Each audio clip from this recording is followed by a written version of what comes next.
Right, so we remember the saga of Tom Hanks and his wife Rita, and they got coronavirus in Australia, and then they quarantined there.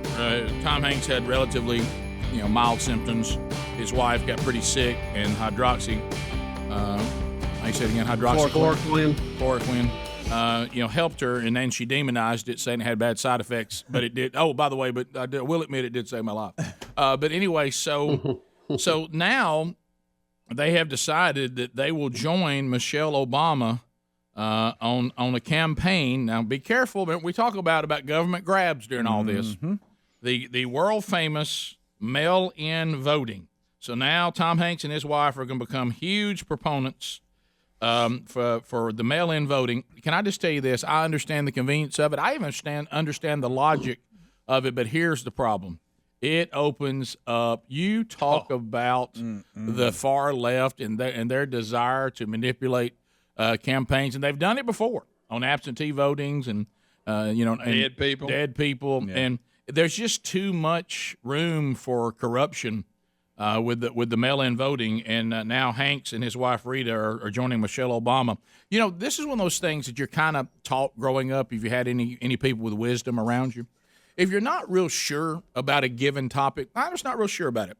Can I tell you one of the things you might want to do is to look who's for it and look who's against it, and usually that's an indicator of where you should probably be. I used to use Ted Kennedy for a good barometer on stuff. If he was smart, I knew I was against it right out of the gate. So, right, yeah. You know what? I may veer off here a little bit with a lot of my conservative brothers and sisters in this. I think mail-in voting or electronic voting is coming. It is funny how the Democrats are all for it, and that would indicate that maybe you think they would have an advantage in it.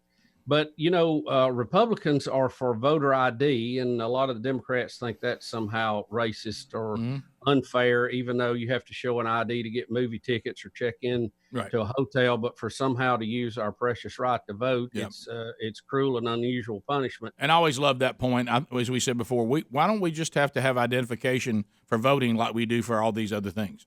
Yeah, just what it would take to cash a check. Right. Maybe there's some middle ground here where we could get the IDs like we want them to be sure that I want everybody to vote. Don't get me wrong. Everybody gets to vote, but just once. And let's let voices be heard. But I think some type of remote voting is going to happen in the future. We just got to figure out a way to make it secure and make sure that the right people are voting. Yep. And I think those last 2 points, until that is accomplished, I would be against it and that everybody has the ability to do that, because there are some, like if we go electronic voting, there are people out there that don't have the internet. I mean, that's a real thing. Right now, here's the thing. Nobody is saying that absentee voting is a problem right now. And that's basically a mail-in vote. So there's got to be a way to expand that format and make it secure, but yet we do it. And I understand the concerns on everybody on it. I really do. But I think that's coming. And I think this pandemic just kind of points to that more so than ever. Do you see it kind of like banks are going to this video banking where you kind of pull up and you could do it like almost like a curbside deal where you could vote, but they still know who's voting? Because that's the biggest thing that, we're talking about is the hidden identity and is this a real person voting and all that. That's where it could go. But I mean, if we can go to the hardware store and grocery store, surely there's a way we can vote in November. Right. Yeah. Well, look at it this way: the idea of making a bank deposit over your cell phone used to be, we'll never do that. No way to make it secure. And now we all do it. I mean, we take a picture of the check, send it in, and it's no big deal now. There hasn't been a real run of fake checks that have been deposited that I'm aware of. So it can be done. We just need to get out in front of the technology on it and make sure that it's safe and that the right people are voting. You got to be registered to vote. That's how the rules. Yeah. In all fairness, I do want to say there has been some corruption of absentee voting. So that there, I mean, I think it was it Texas? And Texas said because of the corruption they've seen in the absentee voting, they're against mail-in voting until that gets resolved.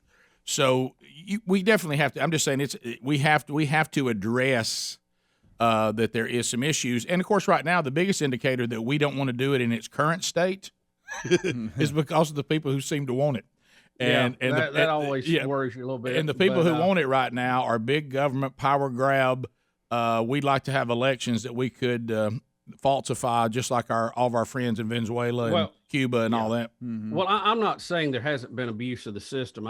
Surely there is every single election. I mean, there's abuse of people who go up with a fake ID and vote for somebody. No doubt. But we haven't done away with absentee balloting because it's important, and not everybody's going to be there. So matter of fact, we've done that in a couple of elections, and probably will do that again. So we just got to get a system that works, and I think if we'll get out in front of that, right now is the time to get that fixed. Yeah. Well, what I'll do is I'm going to sit back on this one, and when I see people that all of us seem to share political views of and size of government, when they start saying, I think we can do this now, I'll be for it. But right now, with the folks who are for it now and against it, I'm going to be against it. Mm-hmm. Yeah, well, I don't want to be an obstructionist. I want to have legitimate concerns, and I think the false balloting is a legitimate concern, but we've got to figure out a way. If the banks can get checks that we deposit at that level of security, surely we can get a ballot that way. Yeah, and I was going to say that the only problem is politicians aren't trying to steal your money, but boy, that would have been a stupid statement. Well, Rick, they wouldn't go to that extreme. They just go have a vote and take it and adjourn. Look, Michelle Obama and Cassio Kid Cortez want it. I'm against it. Bubba, how about however you picked up your Girl Scout cookies that we could do voting that way? Because that didn't bother you. We could.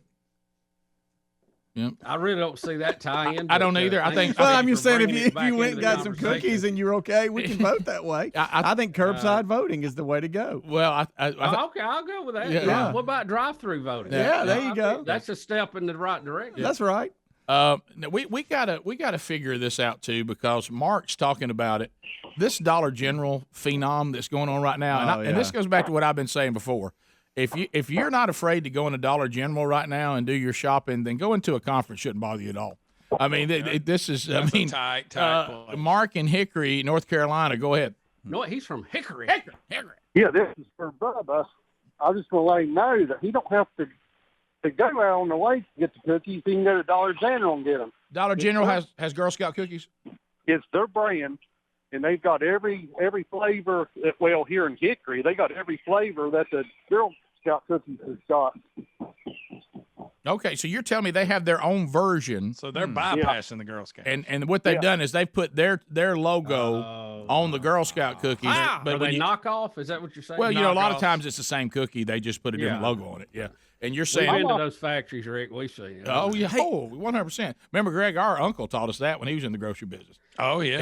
He's like, you go over to the store brand potato chips and you see the other brand. The store brand is just putting their logo on the same potato chip they've got theirs on, but you're paying more for their logo because it's not on it. That's right. I should ask him if he knew our comedian buddy, John. What's his last name? Reap. Yeah, John Reap. I got an idea here on voting, guys. All right, what about this? You get to put them in Girl Scout cookies and go to a pier and somebody gives them to you. What about this? What about like when like when you pay at checkout and ask you if you want cash back, and you say yes or no? What about if it says, do you want to vote, yes or no? And then if you go, I'll just go ahead and vote right now. Yeah, but then the liberals, they steal your password, and they go in there and they line everybody up with your password. Everybody keeps voting. Look, I'm telling you, if the libs are for it, the big government people for it, you don't need to be for it. Wait till you see some people you trust for it.